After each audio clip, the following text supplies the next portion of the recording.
everyone, and welcome to our YouTube channel, Moneyline with Nancy at TV. In case you're not a subscriber yet, please do subscribe.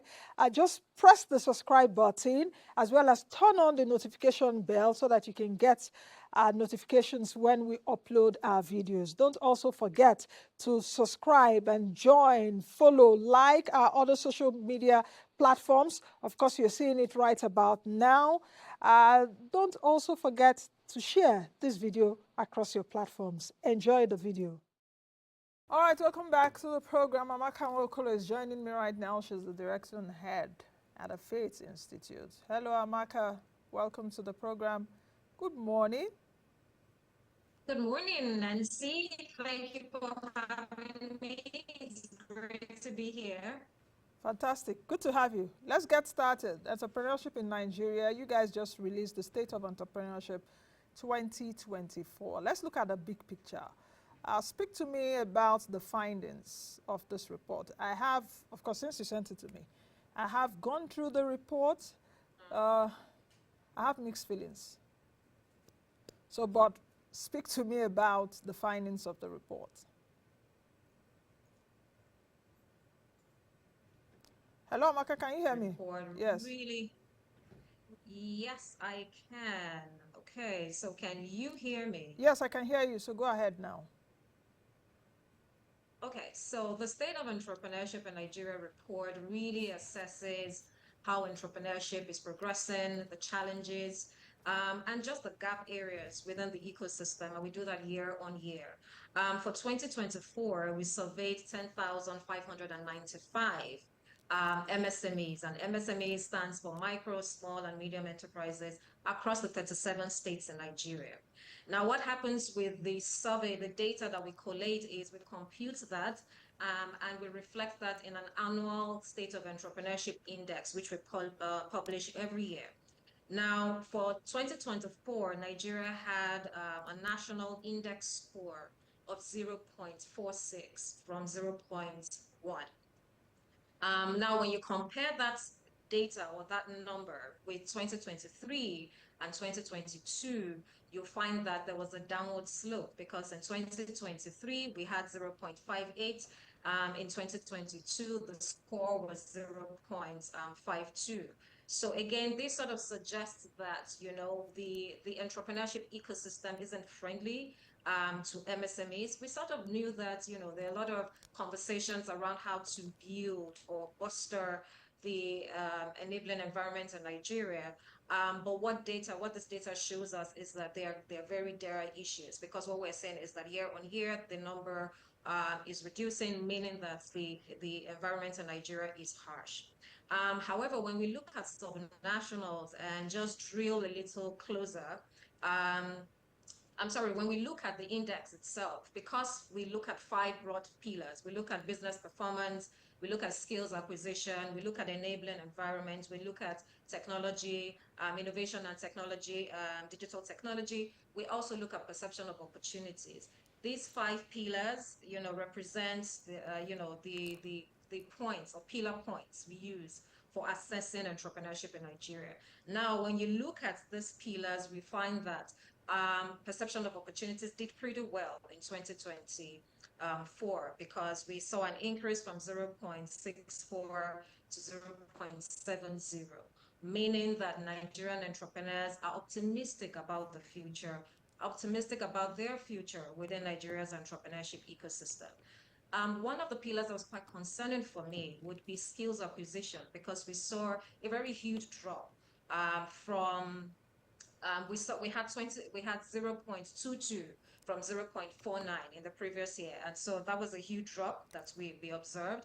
And again, that sort of alludes to the fact that, if the economy is harsh and entrepreneurs typically feel the brunt of that, a lot of entrepreneurs would rather, save their money and use that to sort of keep the business afloat, as against investing in a course or trying to acquire a new skill. For business performance and innovation and digital technology, we also saw a decline. But then for enabling environment, it maintained its position on the index at 0.39. Now, when we look at subnationals, what is happening across states, interestingly, we had Anambra and Ebonyi score high on the index at 0.77, which was way above the national average. And what we found was that it actually came up strong across the five pillars I just talked about. But then on a closer look, we observed that they had a high rate of business registrations. They had a high rate of business births. They also had a higher rate of female and youth-led businesses who experienced growth and were able to access funding. Okay. I think in terms, okay, I Yes. will stop there. I want to talk about business birth rates, Okay. Yeah, yeah. just in terms of how, yes, just in terms of how businesses are faring. Are we seeing more businesses start or even grow? For 2024, the number was 24%, which was a decline from about 40% in the previous year. So meaning that we saw less and less entrepreneurs start new businesses in 2024. I think the bright light with that statistic, though, is that we also saw that a lot of those businesses were started by female-led businesses, female-led entrepreneurs, rather. So we have 24% of the businesses we surveyed were new businesses, but then 47, almost 50% of those businesses were started by female entrepreneurs. However, when you compare it with what we had last year, we had 30%, and in the year before that, we had 32%. So there's a dip, when it comes to the number of businesses that are gaining entry into the market. I'll stop there for now, and I Yes. can share more as we go along. Yes, you've said a lot, so let's try and see how we can declutter these findings. We'll talk about business birth in a bit. But if we take a look at what you said, because of course, going through that report, the entrepreneurial index, like you mentioned, fell to 0.46 in 2024, down from 0.52 in 2023 and 0.58 in 2022. So that's a steady decline. What does this really Yes. show? What does this sustained decline reveal, especially around the structural weakness in Nigeria's entrepreneurial system? And how should policymakers interpret these numbers? I don't know whether since you guys released this report, if you've been engaged or if you've also gotten feedback from government agencies, for example, even at state level and all of that, because this kind of reports is good for authorities to read and to listen to analysis like this and see where they can plug the gaps. But most importantly, what does it reveal about structural weakness within the entrepreneurial ecosystem? Thanks, Nancy. So this really shows that there are a lot of gaps within the ecosystem, and those gaps, worsen with economic headwinds that happen. So essentially, if we can get the economy right and on the right trajectory, we can begin to see businesses, blossom or even thrive. For example, if we look at the top five challenges that entrepreneurs cited, in 2024, it was access to funding, number one. Number two was power supply, poor power supply. Number three was insecurity. Number four was foreign exchange challenges. And number five was infrastructure. And so what this steady decline in the national index shows is that a lot of gaps, still persist around these areas and in a way continue to even worsen year on year. And so what this data does is to encourage, government policymakers and other players within the ecosystem with regards to where they can sort of develop and implement targeted programs, even target their efforts to try to address these issues and these gaps for entrepreneurs, right? When I look at the top two challenges, I mentioned access to funding and power supply. Guess what? Since 2022, these have been the top issues, 2022, 2023, and 2024. And that really says a lot around what the issues are. There are a myriad of issues within the ecosystem generally. I mean, the infrastructure issues. For example, our Faith Foundation, we have entrepreneurs within under our purview, over 8,000 of them, and we see this happen on a consistent basis, right? For example, when we talk about infrastructure, you can have an entrepreneur who's trying to move goods from the north down to Lagos to sell, and just because of the bad road network, it's difficult for him to eventually bring down the full trailer load of his produce or of his products, with half of them or three quarters of them even going back before he comes to Lagos. Of course, that impacts on pricing, when eventually it gets into the hand of the consumer. And so infrastructure issues and all of the other challenges that I've mentioned, like power supply, access to funding has consistently been a problem. We also saw multiple taxation. That's in the top 10, not the top five. But thankfully, we're also beginning to see the government respond in that regard with regards to just being able to streamline that process, harmonize the taxes that exist, and make compliance a bit better for MSMEs. And so, Okay. in a nutshell, what does this mean? It means that the ecosystem is still tough. The Very tough. environment is still tough for businesses. Yes. Amaka, what would you say about government reforms, subsidy removal? Because reading your report and looking at the trend, from my own, view, especially for last year's index, what I see is that the subsidy reforms, FX unification by the central bank, Yes. the exchange rate volatility too that we saw in the last few months, all impacted on businesses, making them suffocate. I don't know if it's short-term suffocation, because from 0.52 in 2023 to 0.46, I think that's a 0.6 decline, which is significant in a way. How do you reconcile government saying that it's doing those reforms for long-term stability, but meanwhile we are having, I don't even want to call it short-term suffocation, we're having suffocation of businesses in Nigeria? So, Nancy, I think the response to that would be it would be really how the government thinks strategically around its implementation of policies, right? I think that for the economy to grow, we need to implement, sometimes take harder decisions. But the question would be what goes into the design of those policies, right? Who, for example, were MSMEs consulted, were stakeholders within the entrepreneurship ecosystem consulted with regards to how the implementation of this policy might impact on MSMEs directly. And then what are some of the buffers that we put in place to sort of ameliorate, the impact it would most likely have on MSMEs. So I think that generally that seems to be the issue we have in Nigeria, where we design policies, we implement them sometimes without proper consultation with those, with the recipients or those who would feel the brunt of the policies the most. And so I think that in that regard, whilst on the one hand, because again, if the economy is thriving and if the economy is, booming, it would ultimately impact on MSMEs.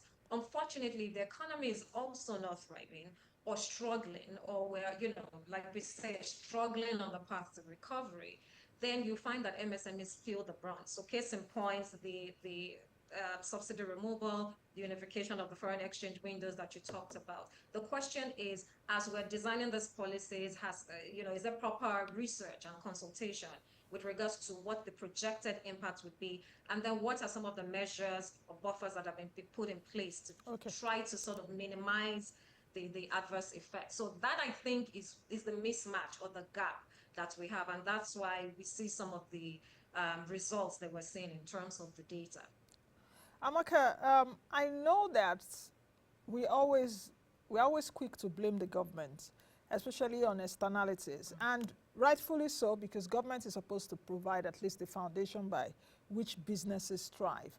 But how do we also avoid the danger of externalizing blame, even as entrepreneurs ourselves? Because within this ecosystem, within the entrepreneurship ecosystem, there are a lot of inefficiencies in that ecosystem by perhaps the founders, by the people doing businesses, as it were. I hope you understand what I'm saying. So so how do we address the inefficiencies within the ecosystem itself that are not necessarily government?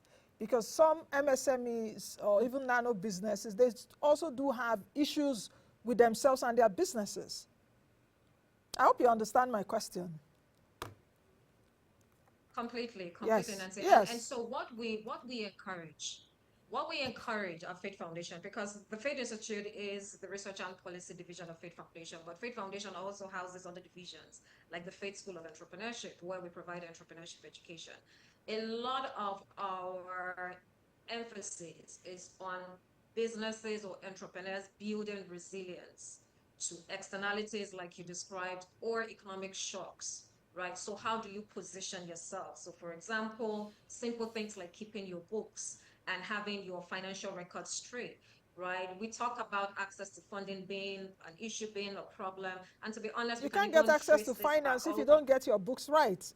I've seen people tell me, correct. I need 10 million naira for business. I need 3 million. When you say, okay, where are your books? They'll be like, just give me the money. I know what to Exactly. do. You can't get a loan like that. Exactly. Yet you begin to blame government for that. But you're supposed to do your homework. You get what I mean?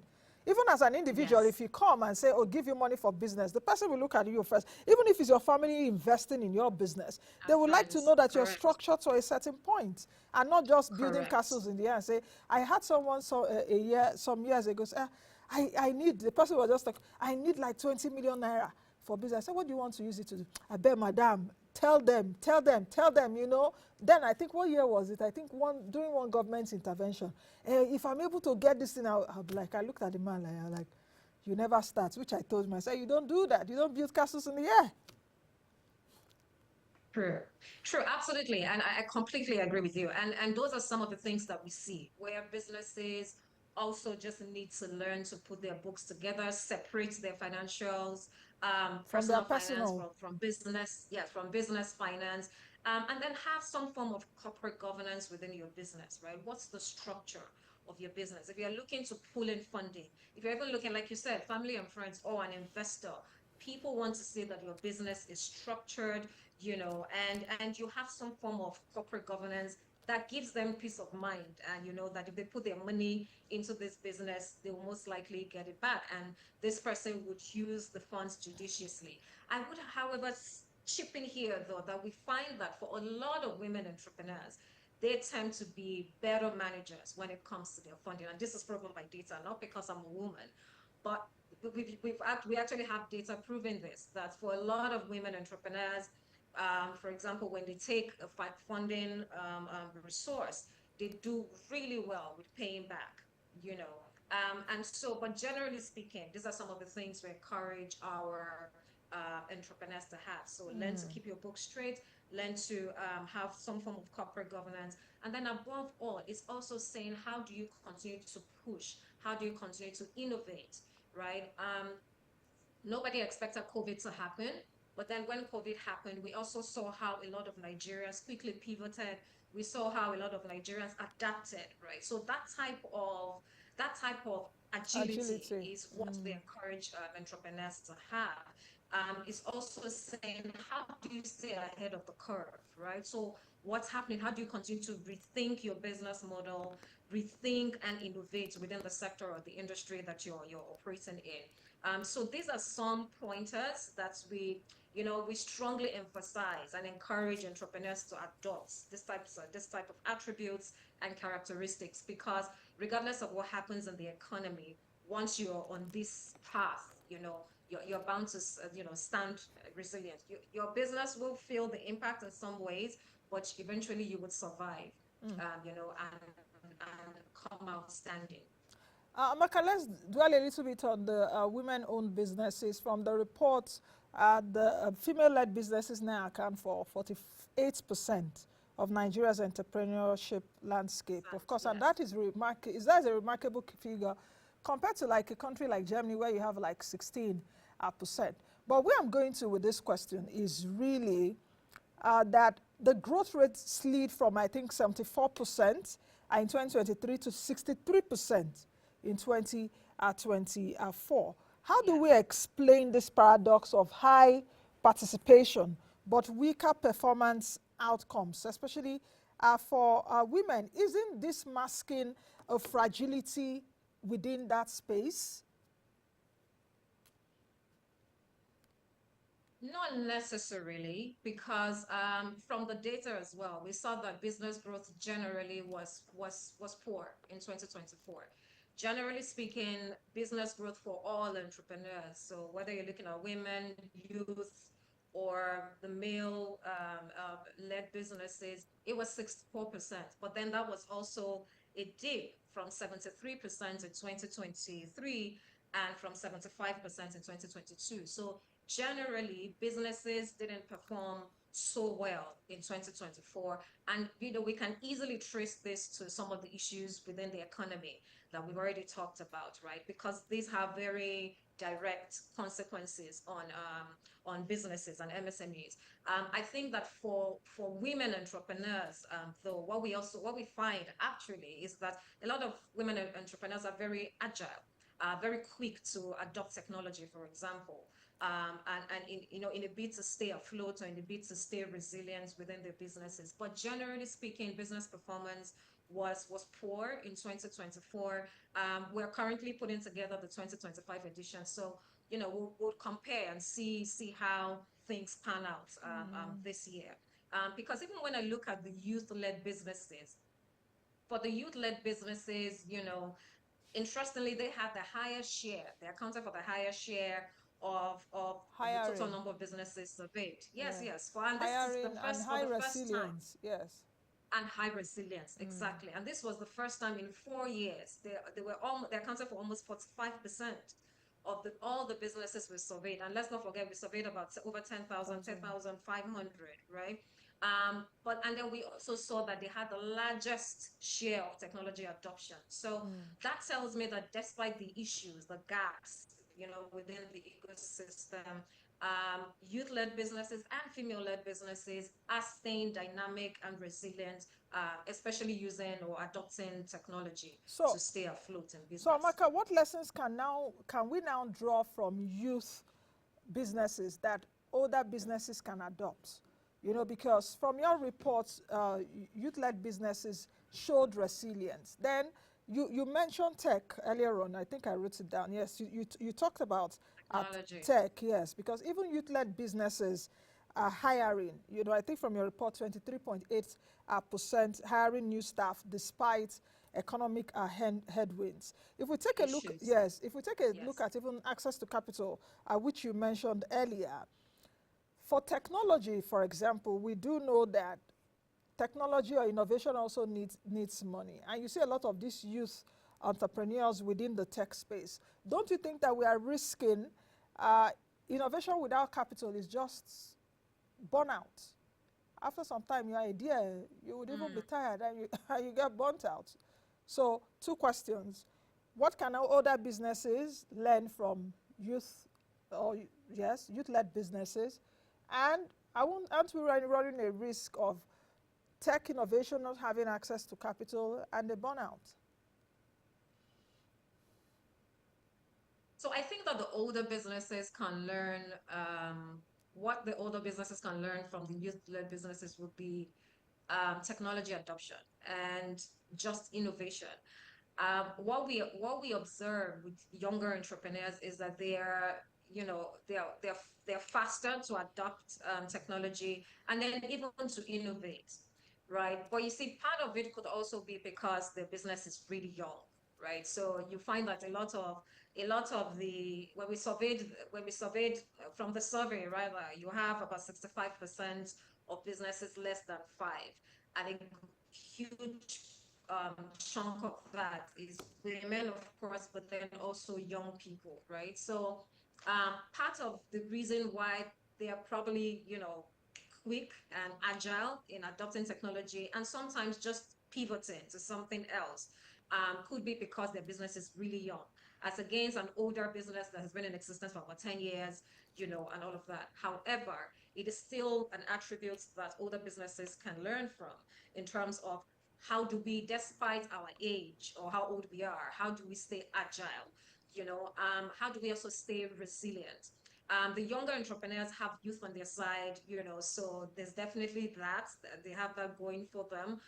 But I think on the other hand, the older businesses can also learn a thing or two about how they're applying technology to speed up, their operations, business operations, for example. So how do you include technology across board to hasten or speed up how you run your business, and at the same time also save money or cut costs, which a lot of young people are quick to learn and quick to adapt.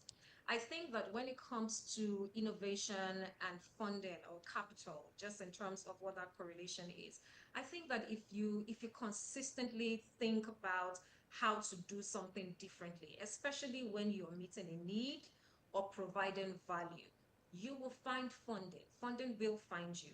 And what we're also seeing within the ecosystem is you have a lot of grant opportunities.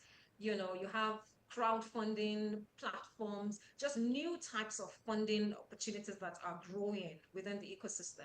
They may not be as many, but they are there and they're growing. And so if you're conscious of it, as an entrepreneur, whether you're a youth entrepreneur, female entrepreneur, or just an entrepreneur generally, and if you're conscious of just innovating, consistently thinking about new ways Okay. of improving, especially when it comes to addressing a problem or a need, funding will find you. Okay.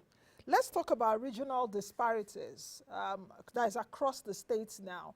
Anambra and Ebonyi scored above the national average, I think about 0.77%, 0.77.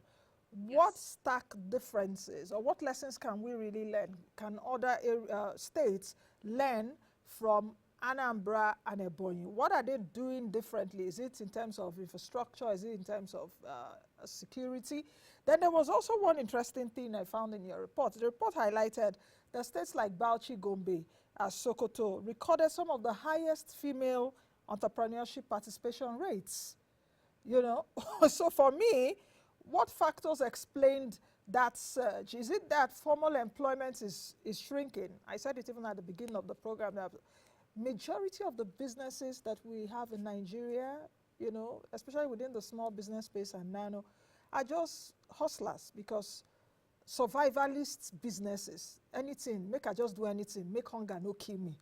Do you understand? So that is where those businesses are. So they are not even structured in a way to scale because that founder or that entrepreneur is just thinking, how do I make ends meet? So in states like Bauchi, Gombe, and Sokoto, and we are seeing this higher female entrepreneurship rates, what does that really mean? I'm really curious to know.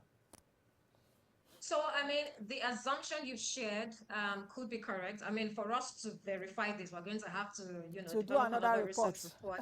Exactly. Please do. For me That to be has able been to speak. you know, that has been my theory for years now. Because when you look at, when you talk to people, you really know, is this person really building a business or is just Mm, building to keep body and soul together? And that is why majority of the businesses die within 5 years, you know, or they don't scale, or we don't have yes. that entrepreneurship ecosystem like we do have in other climes. That's my assumption anyway, but it's good if we can do a Yes. report on that. Yes, so we will take that on board, Yes, as long as we also get funding no partners to problem. support us on this because research is very expensive. Yes. But that's that's a very solid assumption. The fact that, when you look at the unemployment rate in Nigeria, with the quality of, decent jobs that we have, or the number of decent jobs that we have in Nigeria, and you see that, it's not very high, chances are people begin to look for alternatives and, just a means to stay alive or stay afloat. And so entrepreneurship sort of provides that opportunity for them. But you see, whilst that is, even if that is the case, I should say, right, it's not necessarily a bad thing, because I think that Nigerians are, well, one of the most dynamic entrepreneurs all over the world. So if we had systems in place to support people's ambition or people's dreams when it comes to starting a business, whether they got into it for survival or they got into it because they just have a dream to build a business, if there are systems, very intentional systems in place, we will find that these businesses, will They will now thrive. And translate. you might Yeah. get into something to survive. Yeah. Exactly. You might get into something to survive, and And then it as it's grows bigger. growing, it grows bigger, it becomes a passion, and then you're creating jobs, But then for the top two states, what we found is, apart from the fact that they were strong in technology adoption, for example, they were strong in skill acquisition, for example, we found that there was a very high birth rate. So a lot of businesses that started were in these top two states, right? Um, a So, lot of the sorry, Amaka, I female didn't hear and you. Are you saying that a lot of oh, businesses started and they also died?